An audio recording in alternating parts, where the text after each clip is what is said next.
Okay, hi Chris. This is like my third or fourth attempt at making the video, but I think I'm getting better results technically now. So anyway, I'm sorry it took so long, but it's a learning process, obviously. First of all, I think the recording overall sounds fine. There's things that we can fix. There aren't too many things that you need to fix before you'll be able to play it through more fluently and make a good recording that we could put online. So anyway, let's just start and play it from the beginning, and I'll stop when I have something hopefully helpful to say. Okay, here it is. Whoops. Okay, I'm going to go back. There it is. Turn this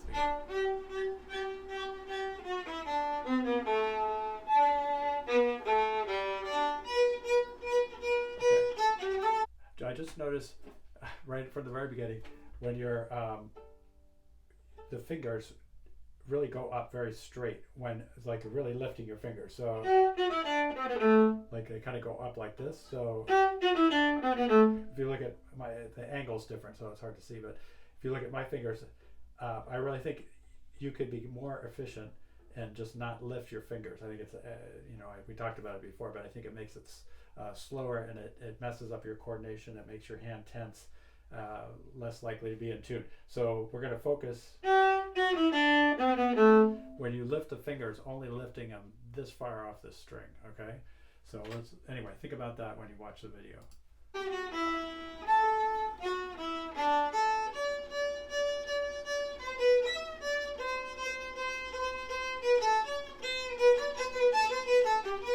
Okay, and then another thing, just right off, watch out, the thumb looks pretty high, so it probably, if I were doing it, probably would be more this way, and that way when your finger comes up, it should be still over the fingerboard like that. So that also, the angle of your hand looks like it could be more, your elbow out more and your knuckles higher. They look a little, if you look where your knuckles are, they look like they're down instead of up. They look lower than the fingerboard. They should be higher than the fingerboard. I think that's pretty accurate. So watch that too, okay?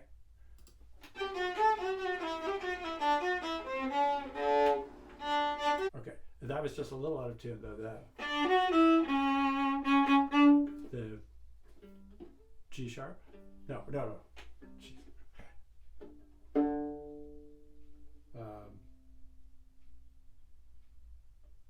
C sharp. Yeah, sorry, C sharp, but that took me a long time. Just playing the violin. Okay, here we go.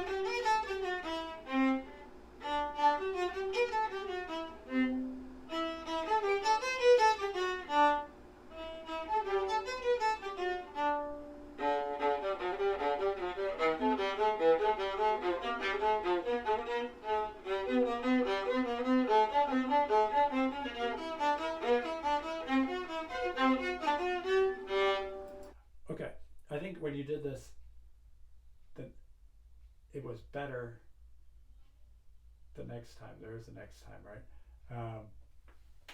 Anyway, the actually no. So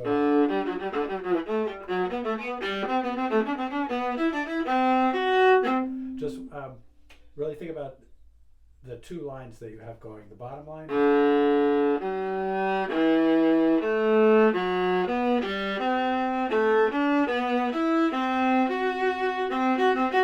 That one in particular, the C and F sharp. All right.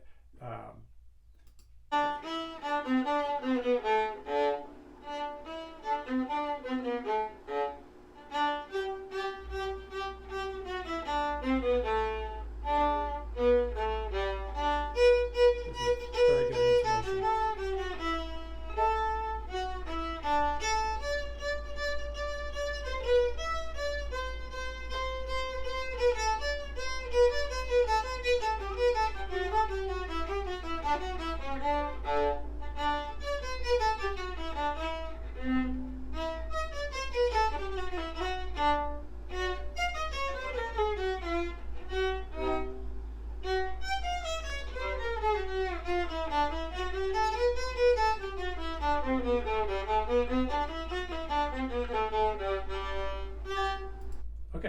So good, you kept going. That's good. So you've got to practice playing through, and I was going to talk about that in a minute. But in any case, that's pretty good.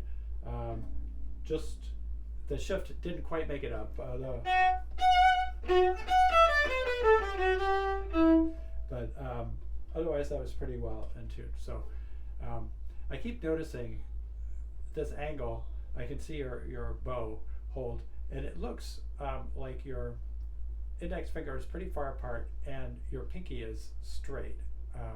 So I think that may contribute to a lack of coordination with the left hand. So what I want to work on now is to get the this finger shouldn't be too far apart from the others, and the pinky should be on top of the bow, and most of the time it's going to be more curved like this is, and as you can see it, you should be able to move them like springs, and when you look through there you should be able to see a circle. So anyway, we can work on that, and I have an exercise for you. Maybe we can talk about that later. Okay, so let's keep going.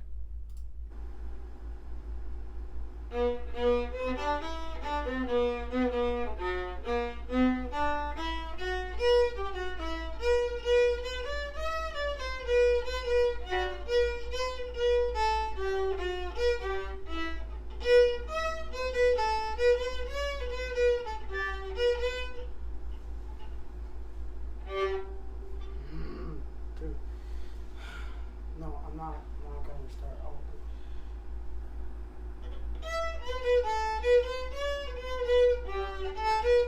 Okay, so the problem here is right now you're playing a second finger instead of skipping it and going to the first finger.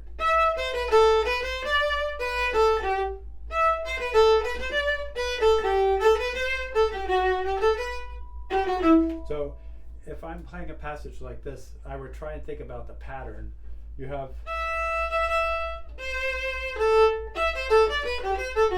it's basically a triad with a filled in note.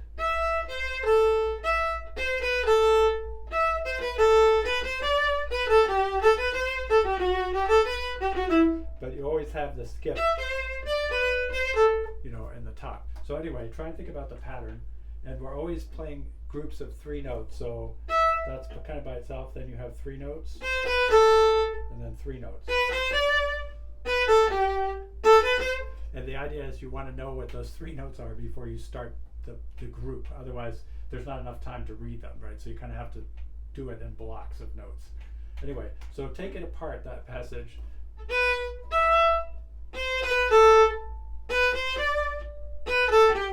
Okay, like that. And also, you could try.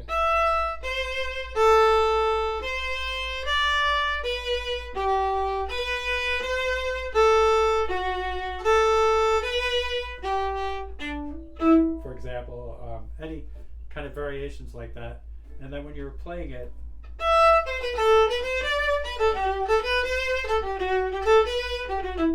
you could think of the big groups. It's a scale going down. Anyway, okay, good. So, and also, before you start recording anything, you have to have in mind, you have to know whether you're going to stop or not if something gets messed up.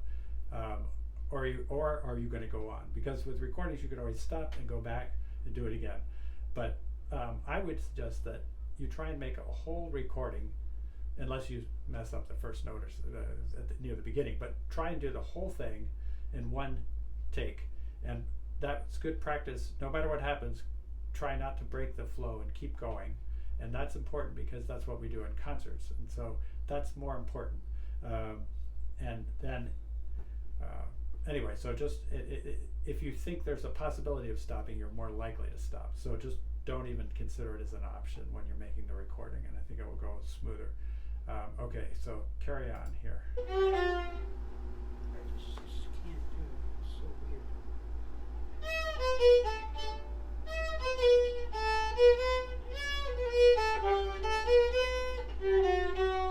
No, it's not it.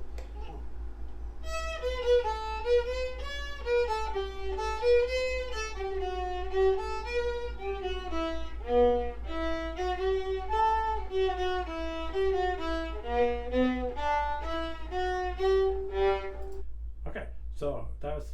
that was it. Now, just to be clear, I don't know if we've really talked about it too much, but when you're practicing, make sure you don't just play through the whole thing all the time, right? You know, something like this, I would practice this like passage. I would maybe spend like 10 minutes on it, just that one line, right? Or those 4 bars or whatever. And so you're going to play it many times. And whereas like at the beginning, you might only play once. Okay, so just be smart and spend your time where you need it.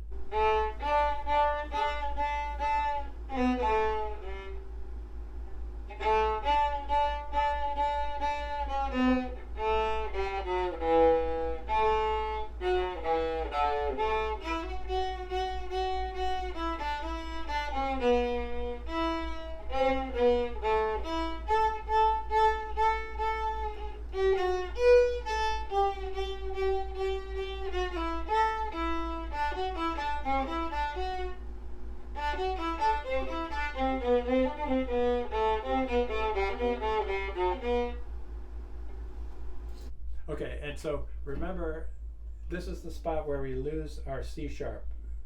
So we've been in D major.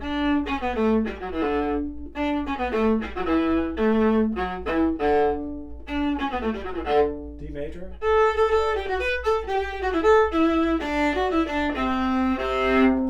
So make sure that C is nice and low, because it's almost like a shock there, because we're not really expecting it, because we've been hearing all those sharps previously.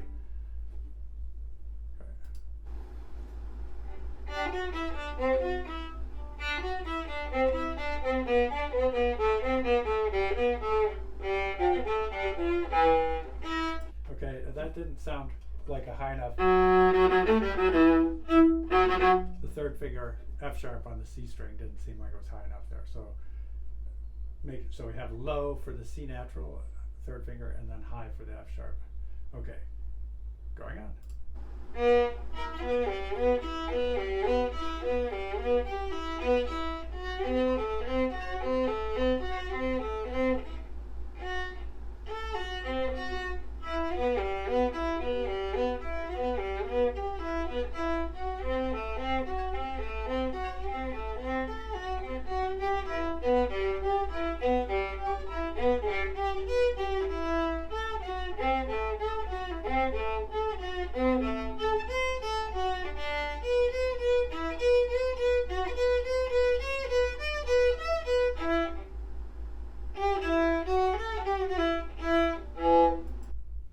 That was pretty good. That's a hard passage, and it went really pretty well.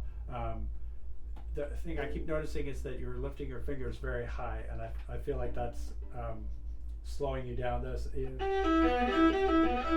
then, you know, like places like that, you can watch them from the angle that you can see there. So I would suggest trying to lift them only a little bit off the note, and right. Okay, good though. Otherwise, good.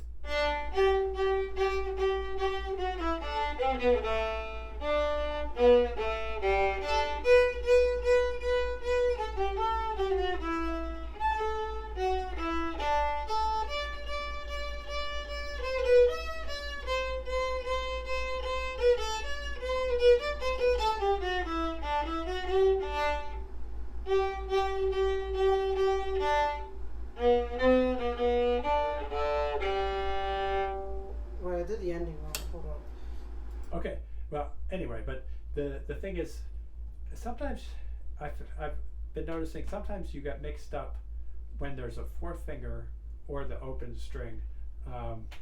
Like there, I think if I was thinking about something else, but there I think that would have been an example.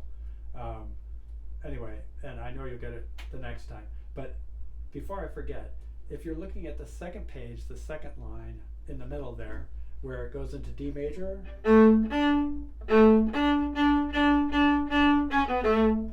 I think you might have used open there, but make sure you use fourth finger for the D, okay? So maybe circle it or something like that with a pencil if you're inclined to forget it. Okay, so let's hear the ending again here. Something's in the way.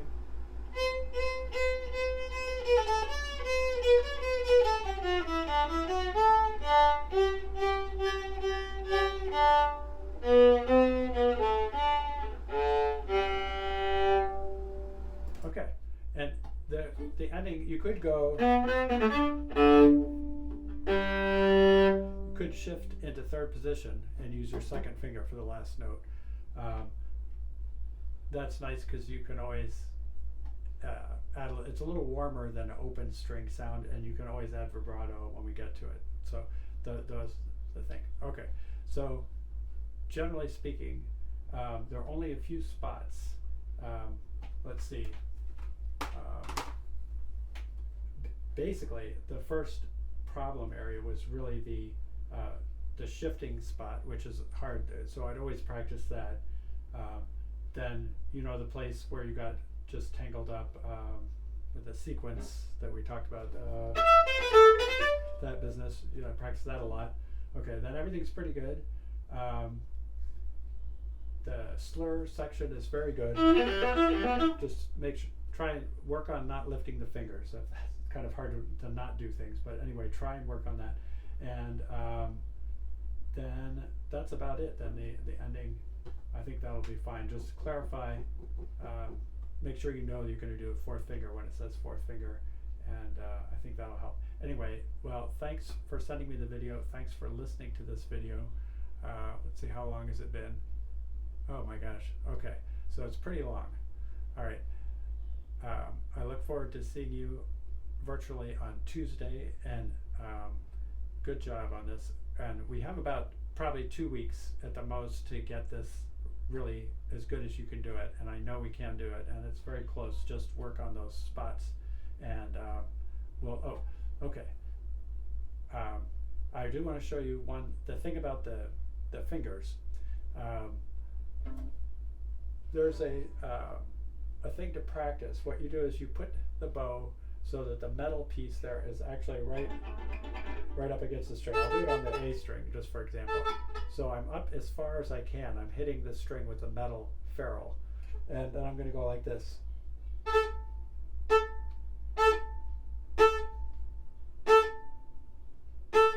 So just using the fingers of the hand, the bow is going to go should be about an inch or so, and you may not get sound there if you don't have rosin, so you might have to put some rosin down there, but the idea is, so I'm not using any arm or wrist or anything, it's just fingers if possible.